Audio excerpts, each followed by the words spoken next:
welcome back to my channel. In today's video we're going to be doing a complete update on what is going on with nursing school and my journey. Am I continuing? Am I still pursuing? I know I've made a lot of videos about like my nursing journey and I kind of just stopped, and this is kind of gonna be an explanation of what's been going on and kind of a like accumulation of everything that's happened since I started my journey and what I'm doing moving forward, and if I'm continuing it, whatever. I also have a couple of questions that I will be answering from previous videos, so I hope that I answer more people's questions and stuff like that. So yeah, let's get right into the video. Okay, so what has been going on? As you guys know, or if you guys don't know, if you guys are new here to my channel, I have taken the TEAS exam, I think maybe twice or 3 times. I don't remember how many times. I think it's only been 2 times already. I haven't taken it for my 3rd try yet, and I'm honestly really nervous. I have not been studying whatsoever since the last time I took it, which was on my birthday, which was December 3rd, and I got a very close score to passing. I honestly don't even remember how much it was. I think I didn't pass by like maybe 2% or something like that, so I was super close, but even then it wasn't going to be good enough for the school that I wanted to apply to, because they wanted a 62% in all sub 4 categories, like math, science, English, and literature, whatever it is. And so unfortunately I did not meet the criteria for the science portion. Everything else I was way above what they required, which was amazing for me. So yeah, so what's been going on with my journey? My last video, I think that I posted about my, like, I think I was crying in that video and I was like, it's over for me or something like that. So I started doing a lot more research on different schools, and all of the other schools that I've applied to previously or was interested in applying to, they're no longer, I'm no longer able to apply to them, which is basically majority of them except 2, and I'll talk about the 2 towards like the end until I'm done talking about the ones why I apply to. So the rest of them, but the 2, I can't apply to them because most of them, they want you to pass your TEAS exam on the 1st try, or they give you the 2nd try, and if you don't pass, then you have to take a redemption course. But the redemption course is only available to those students who took the test directly with that college. And I didn't take it with any college. I took it at an ATIT's institution, which is you go, they put you in an exam room, it's a computer, and you go in and you take your test and you get out and you leave. It's not a physical school that I went to take my test at. So, which is why I wasn't able to do a redemption course with any school.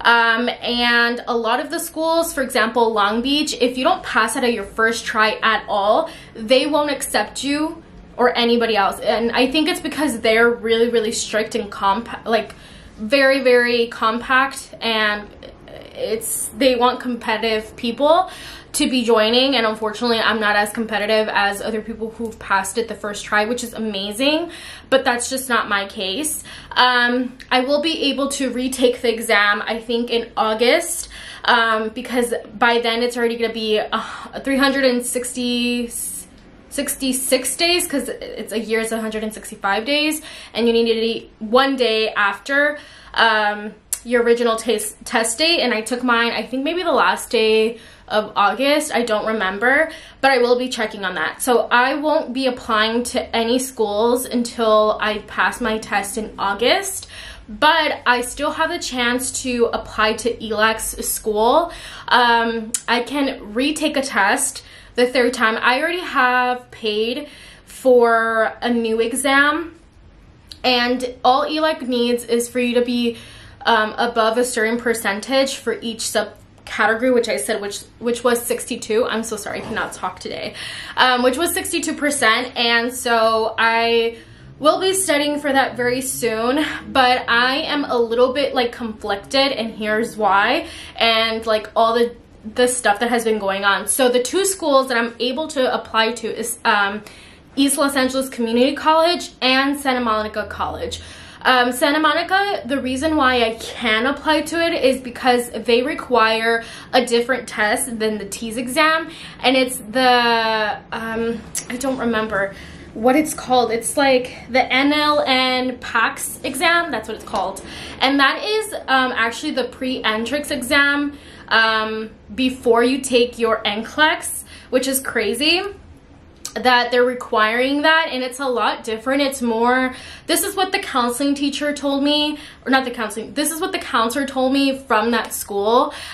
She said that it is similar to the TEAS exam, but a little bit different because it's more of questions that has to do with selecting which one is more compatible, I guess, with the question, which one is more right. And for me, I'm like, that is so much harder in my opinion, because at least with all the ones for T7, there is literally one right question, because it asks simple basic questions. It is nothing crazy. I think the only crazy part for me in the science section, it has to do with alleles and basically like the biology portion on how genetics works, and what if you have like an egg that is white and has red dots, and then another egg that has green dots, which one is the more dominant, and what is the child gonna get, or the egg is gonna get. That is like the most hardest for me to understand, and a lot of those questions do pop up for me when I did take the T7 exam. So pause. I got these really cute cups from Dollar Tree. They're super cute, and I'm just drinking coffee, and it's 5:38 right now. Because I didn't have coffee at all today. What was I saying? So yeah, I'm a little conflicted because that means I would have to study for 2 different exams, and that's super complicated because the PACS exam, I feel like it's a lot different in the sense of that you need. And for the PACS exam, I forgot to mention this. For the PACS exam, it has to do with all sciences, everything. It does not stop at biology, chemistry, anatomy and physiology. It does not stop at human anatomy. It does not stop there. It has to do with everything that has to do with science is on the PACS exam in the science portion, which is a lot more harder for me because if I can't learn like the simple 4 little categories that they have for us, I'm like, I am freaking out in my mind. So that's what I'm saying. It's gonna be very difficult for me to apply to do to 2 different schools and and study for 2 different tests. It's not impossible, but I know I can do it because at least I already know somewhat of the 4 categories. I just need to learn the rest that has to do with science. I think it even has to do with zoology or something like that. I have no idea. I have to really look at the book, and I will be showing you guys what the book looks like, and I'll link it down below. I bought it on Amazon used for like $16, and it's literally brand new. It also comes with a disc, and the disc has like practice questions that is similar to the actual exam. I have heard that practice questions that are in that book also pop up for the real exam, which is amazing. But yeah, that's where I am. I had stopped trying to get into a nursing school for a little bit because I felt very defeated and overwhelmed. As you guys can tell from my previous video where I was crying, I felt like it was completely over for me. Chris was like, oh, hold on, my coworker's calling me.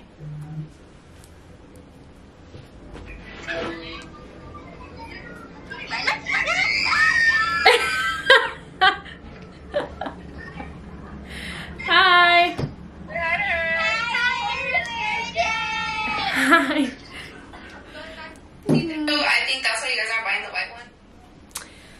Okay, sorry. Those were my kids from my elementary school. I really miss them. I love them. They're amazing. Anyways, I don't even know where I was left off, but oh yeah, the reason why I kind of gave up was the biggest reason that I had to wait 366 days to retake my exam. I thought my life was completely over, and yeah. So what my plan is now, I don't have to take my exam for the PACS until I think maybe March or maybe April, around that time. So I have, how much time? I have a lot of time to study for this exam, and I don't even know if I will be accepted to test for this exam, because what Santa Monica does, it isn't through a ticket or anything like that. It has to do with something else. What they do is they base it off points. So if you have anatomy and physiology, if you have all the required sciences and you have a good score, you hadn't like retaken any of the science classes, if you did English, if you did public speaking and you got a good score, they check everything. They even check if you've worked at a like at a hospital or a clinic, somewhere that along the lines that has to do with, I guess, in a hospital setting. They do give you extra points for that. If you are a Spanish speaker or you speak a different language fluently, they give you points for that. So everything has to do based off points. So if you get a good amount of points score, they will invite you to take the exam sometime in March or in April or in June. I personally don't know if I will be accepted or not, so I'm somewhat debating on whether or not I should invest so much time in practicing and studying, because I want to know for sure if I will be accepted to the program to even take this exam. And then once I take the exam, there is a certain number, I think it's 121 or something like that, that I have to score in order to pass. But it's not a competitive score. That's like the baseline. I think it's like 140 and up that it's competitive. So that's where I'm at right now with Santa Monica. And I think what I'm gonna do is I will be retaking my TEAS exam solely for East Los Angeles College to apply for their fall semester of 2023. Fingers crossed that I pass this time through. The third time is a charm. But I'm giving myself until February to take the exam. I'm going to do it by the end of February. That way I give myself enough time to study for the PACS exam if I were not to pass the TEAS exam, which I don't think there is any reason why I wouldn't pass the TEAS exam, because if I take it and take it and take it again, girl, she needs to get it together. But I think this time what I'm going to do is I'm actually just going to take it from home. I'm not going to go to a different like facility to go take it. Like to me, there's no point. Like I'd rather just do it here. But if February, March. So yeah, I think it actually might be in April when they might invite me to do the exam. Anyways, so here are the questions that I got on like another video. There are only two. Patricia Alvarez, I don't know if you wanted me to say your name, but it said, I was wondering if you purchased the ATI TEAS practice test A and B, and if so, can you share with us your thoughts compared to the actual test? Okay, so I feel, me personally, they weren't similar in the science section. Now for the reading, the literature portion, and the math portion, they are spot on. Really investing your time in those and really master that section, because they're exactly the same question-wise. Like the structure of it, not the exact same questions will be on the test, but structure-wise, it's the exact same. They'll ask you the exact same questions. And me personally, for the math, I highly recommend using, what is it called? I completely forgot. It's raining outside. I didn't even know it was raining. What is it called? I don't know. I don't remember. I'll like leave it in the screen, or I'll link it down below. I personally loved using that for math, and it really got me into the greatest knowledge going in, remembering like everything that has to do with math. But math is literally like algebra 1. That's everything that will be on the test is like anything that has to do with Algebra 1. The science portion, I do feel like I got one easy question. I think that it had to do with the pancreas. They were like, oh, what does the pancreas do, or something like that. Only one question was like that. The rest were more structured questions. But I feel like for the science portion, it wasn't all the same. I feel like on the practice test, they were a lot more easier than they were on the test, me personally. And I don't think it even asked me like any chemistry questions, or at least I don't remember. But at the end, I don't know, I can't remember if it does tell you what you got. I know it tells you what you got right and wrong, and I think you might be able to see them as well. Another question is from Becca. This was 4 months ago. I'm so sorry that I'm really late on reading these questions. When you take the ATIT's practice test, does it break it down? What else do you need to work on? Thanks. Yes, it does. It breaks it down at the end, and it'll show you, like, you can click on it and it'll do a drop down, and then it'll show you like what questions or what sections you got, and from there you'll be able to work on what you did wrong based on what they give you. They don't tell you exactly like, oh, this question you got wrong, this question you got wrong, this question you got. Actually, I think it does. It does tell you what question you got wrong, but at the end, it doesn't let you like review everything all at once. So you're gonna have to write it down or take screenshots of it. But at the very end, you can, I think it's like a drop down that you click and it'll tell you, oh, like cardiovascular system, you got 47% or something like that. So you'll be able to see like where your weak spots are, and then you'll be able to work on it from that. But those were all the questions that I had. I know this video was super long, but I wanted to catch you guys up on what's been going on. I will be like sharing anything that has to do from now on. I will be continuing doing T study vlogs because I have a lot to study on. I really want to focus on the science section solely from now on. I don't want to focus on the English portion. I'm only going to give myself the 1 week before I take my exam, or 2 weeks before I take my exam, to review the math and the English portion because I did so well on it, and then kind of combine everything together the week before. But yeah, guys, I will talk to you guys later. I know there was a lot of information. Let me know down below if you have any further questions. I will be doing my best to answer any questions that you guys do have.